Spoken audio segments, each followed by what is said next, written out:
ಆತ್ಮೀಯರೇ ನಮಸ್ಕಾರ. ಹೇಗಿದ್ದೀರಿ? ತಮಿಳ್ನಾಡಿನ ಕತೆ ಮುಗಿಯಿತು. ಇನ್ಫ್ಯಾಕ್ಟ್ ಮುಗ್ದೇ ಹೋಯ್ತು. ನೋಡಿ, ಮುಗೀತು ಅನ್ಬೇಕಿದ್ರೆ ಏನಾದರೂ ಒಂದು ಆಗಿರ್ಬೇಕಲ್ಲ. ಒಂದು ವಿಜಯ್ಗೆ 6 ಸೀಟ್ ಬೇಕಿತ್ತು, 6 ಸೀಟ್ ಸಿಗ್ತಾ ಅಥವಾ ಸಿಗೋದೇ ಇಲ್ವಾ? ಅಥವಾ ಇನ್ನೊಂದು ಕಡೆ ಮಹಾನುಭಾವರು DMK ಹಾಗೂ AIDMK ಒಟ್ಟಾಗಿ ಒಗ್ಗೂಡಿ ಮೈತ್ರಿ ಸರ್ಕಾರ ರಚನೆ ಮಾಡಲಿಕ್ಕೆ ಮಾತುಕತೆ ನಡೆದಿದೆ ಅಂತ ಇತ್ತಲ್ಲ, ಆ ಮಾತುಕತೆ ಆಯ್ತಾ? ಅವರಿಬ್ಬರು ಒಟ್ಟಾಗಿ ಸರ್ಕಾರ ರಚನೆ ಮಾಡುವಂಥ ತೀರ್ಮಾನವನ್ನು ಮಾಡಿದಾರಾ? ಗವರ್ನರ್ ಬಳಿ ಹೋಗಿದ್ದಾರಾ? ಹಾಗೆ ಅವರ ಜೊತೆ ಈಗ DMK ಜೊತೆ ಕೆಲವು ಪಕ್ಷಗಳೆಲ್ಲ ಇದ್ವಲ್ಲ, ಸಣ್ಣ ಪುಟ್ಟ ಪಕ್ಷಗಳು, ಚುನಾವಣಾ ಪೂರ್ವ ಮೈತ್ರಿಯಲ್ಲೇ ಇದ್ವು. ಹಾಗೆ AIDMK ಜೊತೆಯೂ ಕೂಡ ಇದ್ವು. ಆ ಪಕ್ಷಗಳು ಏನು ನಿರ್ಣಯ ಮಾಡಿದ್ವು ಅದು ಭಾಳ ಇಂಪಾರ್ಟೆಂಟ್. ನಾನು ಹೇಳ್ತೀನಿ ಕೇಳಿ. ಅದರಲ್ಲಿ 10 ಸೀಟುಗಳಿದೆಯಲ್ಲ, 10 ಸೀಟುಗಳು ಭಾಳ ಕ್ರೂಷಿಯಲ್. ಅವ್ರು ಯಾವ ಕಡೆ ಹೋಗ್ತಾರೋ ಆ ಕಡೆ ಸರ್ಕಾರ ಆಗೋದಿದ್ದು. ಸೊ ಅವ್ರೇನು ತೀರ್ಮಾನ ಮಾಡಿದ್ದಾರೆ? ಇವತ್ತು ಮೀಟಿಂಗ್ಸ್ ಇತ್ತಲ್ಲ, ಇವತ್ತು CPI ಮೀಟಿಂಗ್ ಇತ್ತು, CPM ಮೀಟಿಂಗ್ ಇತ್ತು, ಮುಸ್ಲಿಂ ಲೀಗ್ ಮೀಟಿಂಗ್ ಇತ್ತು, VCK ಮೀಟಿಂಗ್ ಇತ್ತು. ಇವರೇ ನಾನು ಹೇಳ್ತೀನಿ ಕೇಳಿ, ಕ್ರೂಷಿಯಲ್ ಇವರೇ. ಅಲ್ಲಿ ಅವರು TVK ಜೊತೆ ಹೋದರೆ TVK ಸರ್ಕಾರ ಆಗುತ್ತೆ, DMK AIDMK ಒಗ್ಗೂಡಿ ಸರ್ಕಾರ ರಚನೆ ಮಾಡುವ ಪ್ರಯತ್ನ ಇದೆಯಲ್ಲ, ಅದಕ್ಕೆ ಜೊತೆಯಾಗಿ ನಿಂತರೆ DMK AIDMK ಸರ್ಕಾರ ಆಗುತ್ತೆ. ಹಾಗಾದರೆ ತಮಿಳುನಾಡಿನ ಕತೆ ಯಾವ ರೀತಿ ಮುಗಿದಿದೆ, ಏನಾಗಿದೆ? ಅದೇ ವಿವರವನ್ನು ಕೊಡೋ ಸಲುವಾಗಿ ನಾನು ಬಂದಿದ್ದೇನೆ. ಆತ್ಮೀಯರೇ, ವಾರ್ತೆ ವಿಶೇಷ ಕಾರ್ಯಕ್ರಮಕ್ಕೆ ಸ್ವಾಗತ. ನಾನು ವೀರೇಂದ್ರ ಉಪ್ಪುಂದ. ನೋಡಿ, ಬಹುಶಃ ತಮಿಳುನಾಡಿನ ರಾಜಕಾರಣ ಈ ಹಂತಕ್ಕೆ, ಈ ಲೆವೆಲ್ಗೆ, ಇಷ್ಟರ ಮಟ್ಟಿಗೆ ಹೀನಾಯ ಸ್ಥಿತಿಗೆ, ಕೆಳಮಟ್ಟಕ್ಕೆ ಹೋಗ್ಬೋದು ಅಂತ ಯಾರೂ ನಿರೀಕ್ಷೆ ಮಾಡಿರಲಿಲ್ಲ. ಹೋಗಿ ಆಗಿದೆ. ಅದಕ್ಕೆ ಹಲವರು ಕಾರಣ. ಮತ್ತು ಹೇಳ್ತೀನಿ ಕೇಳಿ, ಭಾಳಷ್ಟು ಸಂದರ್ಭಗಳಲ್ಲಿ ಹಂಗ್ ಅಸೆಂಬ್ಲಿ ಆದರೆ ಇದೇ ಪ್ರಾಬ್ಲಮ್.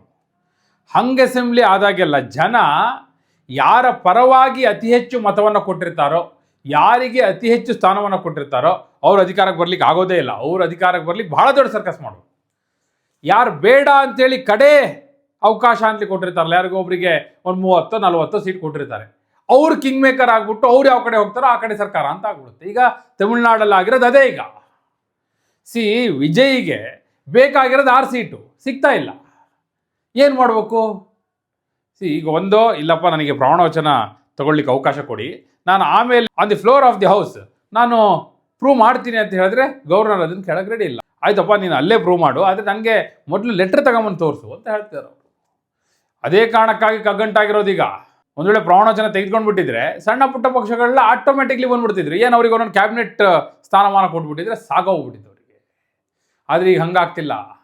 ಈ ಸಣ್ಣ ಪುಟ್ಟ ಪಕ್ಷಗಳು ಈಗ ಅವರೇ ಕಿಂಗ್ ಮೇಕರ್. ಈಗ ಜೊತೆಗೆ AIDMK ನೋಡಿ ಯಾವ ಹಂತಕ್ಕೆ ಹೋಗ್ಬಿಟ್ಟಿದೆ ಅಂದರೆ ಈಗ ಪಾಲಿಟಿಕ್ಸ್. ಈಗ ಕ್ಲೈಮ್ಯಾಕ್ಸ್ ಏನಾಗಿದೆ ಅಂತ ಹೇಳ್ತೀನಿ ಕೇಳಿ. ಕ್ಲೈಮ್ಯಾಕ್ಸಲ್ಲಿ ಏನಾಗಿದೆ? ನಂಬರ್ 1 ನೋಡಿ, ಇದೊಂದು ಭಾಳ ಇಂಪಾರ್ಟೆಂಟ್. TVK ಯಾವ ತೀರ್ಮಾನಕ್ಕೆ ಬಂದಿದೆ ಅಂದರೆ, ನಾನು ಹೇಳ್ತೀನಿ ಕ್ಲೈಮ್ಯಾಕ್ಸ್. ಅದಕ್ಕೂ ಮೊದಲು ದಿಸ್ ಈಸ್ ವೆರಿ ಇಂಪಾರ್ಟೆಂಟ್, ನಾನು ನಿಮ್ಮ ಗಮನಕ್ಕೆ ತಂದುಬಿಡ್ತೀನಿ.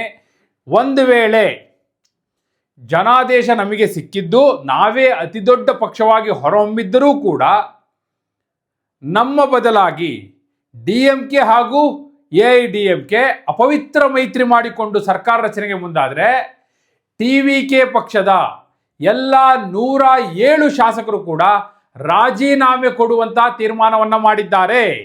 ಆಗ್ಲೂ ಒಂದು ಸಂವಿಧಾನಾತ್ಮಕ ಬಿಕ್ಕಟ್ಟು ಸೃಷ್ಟಿಯಾಗುತ್ತೆ. ಯಾಕೆ ಅಂತ ನಾನು ಹೇಳ್ತೀನಿ. ಹುಡುಗಾಟಿಕೆ ಮಾತಲ್ಲ. 107 ಕ್ಷೇತ್ರಗಳ ಶಾಸಕರು ರಾಜೀನಾಮೆ ಕೊಟ್ಬಿಟ್ರೆ 107 ಕ್ಷೇತ್ರಗಳ ಚುನಾವಣೆ ಆಗಬೇಕು ಅಂದರೆ ಏನು ಹುಡುಗಾಟಿಕೆ ಮಾತಾ? ಎಲೆಕ್ಷನ್ ಕಮಿಷನ್ ಯಾವ ರೀತಿ ನೋಡುತ್ತೆ ಅನ್ನೋದು ಬೇಕಾಗುತ್ತೆ. ಮತ್ತು ಅತಿ ದೊಡ್ಡ ಪಕ್ಷವಾಗಿರುವಂತಹ TVKಗೆ ಅವಕಾಶವನ್ನೇ ಕೊಡದೆ DMK AIDMKಗೆ ರಾಜ್ಯಪಾಲರು ಕರೆದ್ರೆ ಆಗಲೂ ಕೂಡ ಸಂವಿಧಾನಾತ್ಮಕವಾದಂಥ ಹಲವು ಪ್ರಶ್ನೆಗಳು ಹೇಳುತ್ತೆ. ಮತ್ತಿದು ಸುಪ್ರೀಂ ಕೋರ್ಟ್ನ ಮೆಟ್ಟಿಲೇ ಇರುತ್ತೆ. ಆ ಕಾರಣಕ್ಕಾಗಿ ಬಹಳ ಇಂಪಾರ್ಟೆಂಟ್ ಸುಪ್ರೀಂ ಕೋರ್ಟ್ನ ವರ್ಡಿಕ್ಟ್ಸ್ ಏನಿದೆ, ನಾನು ಅದನ್ನು ಹೇಳ್ತೀನಿ ನಿಮಗೆ. 2018 ವರ್ಡಿಕ್ಟ್. ಬೊಮ್ಮಾಯಿ ತೀರ್ಪು ವೆರಿ ಇಂಪಾರ್ಟೆಂಟ್, ಆದರೆ ಸಿನಾರಿಯೋ ಬೇರೆ ಇದೆ. ಅದನ್ನು ಎಕ್ಸ್ಪ್ಲೇನ್ ಮಾಡ್ತೀನಿ ನಾನು ನಿಮಗೆ. ಈಗ ಬಹಳ ಮುಖ್ಯವಾಗಿ ಈಗ ಎಲ್ಲಿಗೆ ಬಂದು ನಿಂತಿದೆ ನೋಡಿ. ಯಾಕೆ ತಮಿಳುನಾಡಿನ ಕತೆ ಮುಗೀತು ಅಂತ ಹೇಳಿದೆ ಅಂದರೆ, DMK ನಾಯಕ ಸ್ಟಾಲಿನ್ ಅವರು ಹೊರಗಡೆ ಏನು ಹೇಳ್ತಾ ಇದ್ದಾರೆ? ಇಲ್ಲ 6 ತಿಂಗಳು ಅವಕಾಶ ಕೊಡ್ತೀವಿ ನಾವು TVKಗೆ, ಅವ್ರ ಸರ್ಕಾರ ಮಾಡಲಿ, ನಾವೇನು ತಲೆ ಹಾಕಕ್ಕೆ ಹೋಗಲ್ಲ, ಅವರ ಪ್ರೋಗ್ರಾಮ್ಸ್ನೆಲ್ಲ ಇಂಪ್ಲಿಮೆಂಟ್ ಮಾಡಲಿ, DMK ಸರ್ಕಾರದ ಕಾರ್ಯಕ್ರಮಗಳನ್ನೂ ಜಾರಿ ಮಾಡಲಿ, 6 ತಿಂಗಳು ಅವಕಾಶ ಕೊಟ್ಟು ನೋಡ್ತೀವಿ ಅಂತಲಿ ಹೊರಗಡೆ ಹೇಳ್ತಾ ಇದ್ದು. ಒಳಗಡೆ ಏನು ಹೇಳಿದ್ದಾರೆ? ಒಳಗಡೆ ಹೇಳಿದ್ದಾರೆ ಸ್ಟಾಲಿನ್ ಹೋಗ್ಬಿಟ್ಟು ತಮ್ಮ ಶಾಸಕರ ಬಳಿ, ಪಕ್ಷದ ಹೈಕಮಾಂಡ್ ಅನಿವಾರ್ಯ ಪರಿಸ್ಥಿತಿಯಲ್ಲಿ ಯಾವುದೇ ತೀರ್ಮಾನವನ್ನು ತೆಗೆದುಕೊಂಡರೂ ಕೂಡ, ನೋಡಿ ಗಮನಿಸಿ, ಯಾವುದೇ ತೀರ್ಮಾನವನ್ನು ತೆಗೆದುಕೊಂಡ್ರೂ ಕೂಡ ನೀವೆಲ್ಲರೂ ಕೂಡ ಪಕ್ಷದ ಜೊತೆ ನಿಲ್ಲೇಬೇಕು, ಪಕ್ಷಕ್ಕೆ ಲಾಯಲ್ ಆಗಿರಬೇಕು. ಇದು ಯಾವಾಗ ಹೇಳಿರೋದು? AIDMK ಮುಖ್ಯಸ್ಥ EPS ಈ ಪಳನಿಸ್ವಾಮಿ DMK ಬೆಂಬಲವನ್ನು ಕೋರಿದ ನಂತರ ಬನ್ನಿ ನೀವು ಒಟ್ಟಾಗಿ ಸರ್ಕಾರ ರಚನೆ ಮಾಡೋಣ ಅಂತ ಆಹ್ವಾನವನ್ನು ನೀಡಿದ ಬಳಿಕ DMK ಈ ಒಂದು ಸ್ಟೇಟ್ಮೆಂಟ್ನ ಮಾಡಿದೆ. ಎಲ್ಲಿ? ಶಾಸಕರ ಸಭೆಯಲ್ಲಿ ಸ್ವತಃ ಸ್ಟಾಲಿನ್. ಮತ್ತು ಹೊರಗಡೆ ಆ ರೀತಿ ಹೇಳಿಕೆಗಳು ಕೊಡ್ತಾರಲ್ಲ, ಉದಯನಿಧಿ ಸ್ಟಾಲಿನ್ ಏನು ಹೇಳಿದ್ದಾರೆ ಗೊತ್ತಾ? ಅವ್ರನ್ನ ಕೇಳಿದ್ದಾರೆ, ಏನು ಈ ರೀತಿಯ ಒಂದು ಅವಕಾಶ ಸಾಧ್ಯತೆ ಏನಾದ್ರು ಇದೆಯಾ ಅಂದರೆ ಅವ್ರು ನಿರಾಕರಿಸಿಲ್ಲ, ಇಲ್ಲ ಅಂತ ಹೇಳಲಿಲ್ಲ. ಅವರು ಒಂದು ಮುಗುಳ್ನಗೆಯೊಂದಿಗೆ ತೆರಳಿದ್ದಾರೆ. ಏನದರ ಅರ್ಥ? ರಾಜಕಾರಣದಲ್ಲಿ ಒಂದೊಂದು ಗೆಸ್ಚರ್ ಕೂಡ ಬಹಳ ಇಂಪಾರ್ಟೆಂಟ್ ಆಗುತ್ತೆ, ನಿಮ್ಗೆ ಗೊತ್ತಿರಲಿ. ಒಂದೊಂದು ಗೆಸ್ಚರ್ ಕೂಡ 10 ಮಾತುಗಳನ್ನ, ಹೇಳದ ಮಾತುಗಳನ್ನ ಅದು ಹೇಳ್ತಾ ಇರುತ್ತೆ.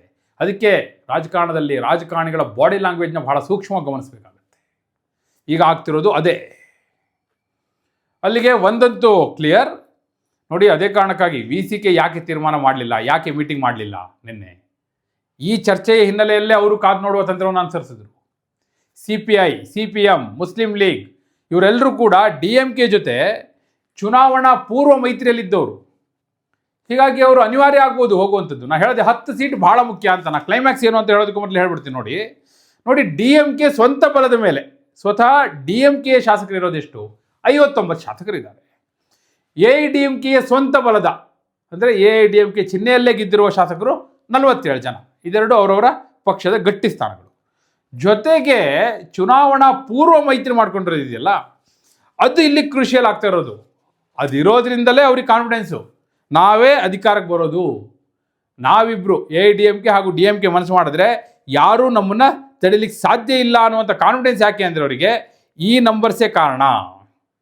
ನೋಡಿ, ಇಲ್ಲಿ 10 ಸೀಟ್ ಭಾಳ ಕ್ರೂಷಿಯಲ್ ಅಂತ ಹೇಳಿದೆ ನಾನು. ಆ 10 ಸೀಟ್ ಯಾವುದು ಅಂತ ನೋಡ್ಕೊಳ್ಳಿ. ಅವ್ರು ಹಿಂದೆ ಮೈತ್ರಿಯಲ್ಲಿ ಇದ್ದಿರ್ಬೋದು, ಆದರೆ ಅವರು ಭಾಳ ಇಂಪಾರ್ಟೆಂಟ್ ರೋಲ್ನ ಪ್ಲೇ ಮಾಡ್ತಾರೆ. ಮುಸ್ಲಿಂ ಲೀಗ್ನ 2 ಸ್ಥಾನಗಳು, CPIನ 2 ಸ್ಥಾನಗಳು, CPMನ 2 ಸ್ಥಾನಗಳು, VCK ಪಕ್ಷದ 2 ಸ್ಥಾನಗಳು ಹಾಗೂ DMDK 1, AMMK 1. ಈ 10 ಸ್ಥಾನಗಳಿದೆಯಲ್ಲ, ಇದೇ ಈಗ ಆಚೆ ಈಚೆ ಅಂತ ಚರ್ಚೆ ಆಗ್ತಾ ಇರೋದು. ಇವ್ರನ್ನ ಬಿಟ್ಟು ಬೇರೆ ಯಾರ್ದು ಚರ್ಚೆ ಆಗ್ತಿಲ್ಲ. ನೋಡಿ, PMK 4 ಸ್ಥಾನ ಗೆದ್ದಿದೆ, ಬಟ್ ಅವರೇನು ಚರ್ಚೆಯಲ್ಲಿ ಇಲ್ಲ. ಅವರು ವಿಜಯ್ಗೆ ಸಪೋರ್ಟ್ ಮಾಡ್ಬೋದು ಅನ್ನುವ ಸಿನಾರಿಯೋದಲ್ಲೇ ಬರ್ತಿಲ್ಲ. BJP ಆ ಸಿನಾರಿಯೋದಲ್ಲೇ ಇಲ್ಲ. ಯಾಕಂದರೆ AIDMK ಜೊತೆ ಇದ್ದಾರಲ್ಲ ಅವ್ರು ಹೆಚ್ಚು ಚರ್ಚೆಯಲ್ಲಿಲ್ಲ. ಆದರೆ ಈ 10 ಸ್ಥಾನಗಳು ಮೊದಲನೇ ದಿನದಲ್ಲೂ ಕೂಡ ಚರ್ಚೆಯಲ್ಲಿದೆ. ಮತ್ತು ಇವರೆಲ್ಲ ಆಂತರಿಕವಾಗಿ ಸೋರ್ಸಸ್ ಮೂಲಕ ಏನು ಹೇಳ್ತಾ ಇದ್ದಾರೆ ಅಂದರೆ, ಒಂದು ವೇಳೆ ವಿಜಯ್ ನಮಗೆ ಅಶ್ಯೂರೆನ್ಸ್ ಕೊಟ್ಟರೆ ಯಾವುದೇ ಕಾರಣಕ್ಕೂ ಕಮ್ಯುನಲ್ ಫೋರ್ಸಸ್ ಜೊತೆ ಕೈ ಜೋಡಿಸಲ್ಲ, ಸೆಕ್ಯುಲರ್ ಸಿದ್ಧಾಂತವನ್ನು ಕೈ ಬಿಡಲ್ಲ, ಈ ರೀತಿಯ ಅಶ್ಯೂರೆನ್ಸ್ ಕೊಟ್ಟರೆ ನಾವು ಯೋಚನೆ ಮಾಡ್ತೀವಿ ಅಂತ ಮಾತು ಹೇಳಿದ್ದಾರೆ. ಮತ್ತು ಅವ್ರು ಕೊಟ್ಟಿರುವಂಥ ಸ್ಟೇಟ್ಮೆಂಟ್ಗಳನ್ನ ನೋಡಿ, CPI ಮುಖಂಡರು, VCK ಮುಖ್ಯಸ್ಥರು ಕೊಟ್ಟಿರುವಂಥ ಸ್ಟೇಟ್ಮೆಂಟ್ಗಳನ್ನ ನೋಡಿ, ಅವರು ವಿಜಯ್ ಪರವಾಗಿಯೇ ಹೇಳಿಕೆಗಳನ್ನ ಕೊಡ್ತಾ ಬರ್ತಾ ಇದ್ದಾರೆ, ಗವರ್ನರ್ ವಿರುದ್ಧ ವಾಗ್ದಾಳಿ ನಡೆಸ್ತಾ ಇದ್ದಾರೆ. ಬಟ್ ಇದರಿಂದ ಏನಾಗ್ತಾ ಇದೆ ಗೊತ್ತಾ? ಅವರು ನಾವು TVK ಜೊತೆಗೂ ಹೋಗ್ಲಿಕ್ಕೆ ರೆಡಿ ಇದ್ದೀವಿ ಅನ್ನೋ ಮೆಸೇಜ್ ಕೊಟ್ಟಾಗ DMK ಅವ್ರನ್ನ ಹಿಡಿದಿಟ್ಕೊಳ್ಳುವಂಥ ಪ್ರಯತ್ನ ಮಾಡಿದಾಗ ತಮ್ಮ ಡಿಮ್ಯಾಂಡ್ನ ಮುಂದಿಡ್ತಾರೆ, ನಮಗೆ ಸಚಿವ ಸ್ಥಾನ ಕೊಡಬೇಕು. ಸಹಜವಾಗಿ ಅವರು ಅದರ ಲಾಭ ಪಡೆದೇ ಪಡಿತಾರೆ. ಆ ದೃಷ್ಟಿಯಿಂದ ಈ ಆಟ ನಡೀತಾ ಇರೋವಂಥದ್ದು. ಸುಮ್ಮನೆ ಅಂದ್ಕೊಬೇಡಿ. ಇಲ್ಲಿ ಏನು ಮಾಡ್ತಾ ಇದ್ದಾರೆ, ಅನುಕೂಲ ಸಿಂಧು ರಾಜಕಾರಣ ನಡೀತಾ ಇದೆ. ತಮಗೆ ಹೇಗೆ ಬೇಕೋ ಹಾಗಾಗಿ ಇದನ್ನು ಬಳಸ್ಕೊತಾ ಇದ್ದಾರೆ. ಈ ಒಂದು ಹಂಗ್ ಅಸೆಂಬ್ಲಿಯ ಅತಂತ್ರ ವಿಧಾನಸಭೆ ನಿರ್ಮಾಣ ಆಗಿರುವಂತಹ ಸ್ಥಿತಿಯ ಲಾಭವನ್ನು ಪಡೆಯುವಂಥ ಪ್ರಯತ್ನವನ್ನು ಈ ಸಣ್ಣ ಪುಟ್ಟ ಪಕ್ಷಗಳು ಮಾಡ್ತಾ ಇವೆ. ಅವರಿಗೇನೋ ಜನಾದೇಶ TVK ಪರವಾಗಿದೆ, ವಿಜಯ್ ಪರವಾಗಿ ನಾವು ಹೋಗಲೇಬೇಕು ಅನ್ನೋ ಅನಿವಾರ್ಯತೆಯಲ್ಲಿ ಅವರಿಲ್ಲ. ನಮಗೆಲ್ಲ ಲಾಭ ಆಗುತ್ತೆ, ಯಾರ ಸರ್ಕಾರ ಫೈನಲ್ ರಚನೆ ಆಗುತ್ತೆ, ಈ ಕ್ಯಾಲ್ಕುಲೇಷನ್ ಅವ್ರು ತೊಡ್ಕೊಂಡಿದ್ದಾರೆ. ಅದಕ್ಕೆ ನಾನು ಹೇಳಿದ್ದು, ಇಲ್ಲ ಅವರವರ ಸ್ವಾರ್ಥ ರಾಜಕಾರಣ ಮೇಳೈಸ್ತಾ ಇದ್ದೀವಿ ವಿನಃ ರಾಜ್ಯ ಜನರೇನು ಹೇಳ್ತಿದ್ದಾರೆ, ರಾಜ್ಯದ ಹಿತ ಎಲ್ಲಡಗಿದೆ, ಯಾವುದು ಒಳ್ಳೆಯದು ಅದನ್ನು ಯಾರೂ ಯೋಚನೆ ಮಾಡ್ತಾ ಇಲ್ಲ. ಅದಕ್ಕೆ ಹೇಳಿದ್ದು ತಮಿಳುನಾಡಿನ ಕತೆ ಮುಗಿಯಿತು ಅಂತ. ಅದೇ ಕಾರಣಕ್ಕಾಗಿ ಬಹುಶಃ ನೀವು ಹೇಳ್ತೀರಿ ಈಗ, ಹೌದಲ್ವ, ತಮಿಳುನಾಡಿನ ಕತೆ ಮುಗಿತಾ ಇಲ್ವೋ ನೀವು ಹೇಳಿ. ನಿಮ್ಮ ಪ್ರಕಾರ ಒಂದು ವೇಳೆ DMK ಹಾಗೂ AIDMK ಒಟ್ಟಾಗಿ ಸರ್ಕಾರ ಮಾಡಿದ್ದೇ ಆದರೆ ಆಗ ವಿಜಯ್ TVK ಏನು ಮಾಡಬೇಕು? ವಿಜಯ್ ಅಪೋಸಿಷನ್ ಲೀಡರ್ ಆಗಬೇಕಾ, ಅಥವಾ ಅವ್ರು ಈಗಾಗಲೇ ಚರ್ಚೆ ಮಾಡಿರೋ ರೀತಿಯಲ್ಲಿ ಎಲ್ಲ ರಾಜೀನಾಮೆ ಕೊಡಬೇಕಾ, ರಾಷ್ಟ್ರಪತಿ ಆಳ್ವಿಕೆ ಬರಬೇಕಾ? ಯಾವುದು ಬೆಟರ್ ತಮಿಳುನಾಡಿನ ದೃಷ್ಟಿಯಿಂದ? 6 ತಿಂಗಳ ನಂತರ ಮತ್ತೆ ಚುನಾವಣೆಗೆ ಹೋಗೋದು ಒಳ್ಳೆಯದಾ? ಏನು ಹೇಳ್ತೀರಿ? ನಿಮ್ಮ ಅಭಿಪ್ರಾಯವನ್ನು ಕಮೆಂಟ್ ಮೂಲಕ ತಿಳಿಸಿ. ಹಾಗೆ ನೀವಿನ್ನೂ ವಾರ್ತೆ ಚಾನಲ್ನ ಸಬ್ಸ್ಕ್ರೈಬ್ ಮಾಡಿಲ್ಲ ಅಂದರೆ ಈಗಲೇ ಸಬ್ಸ್ಕ್ರೈಬ್ ಮಾಡಿ. ಧನ್ಯವಾದ.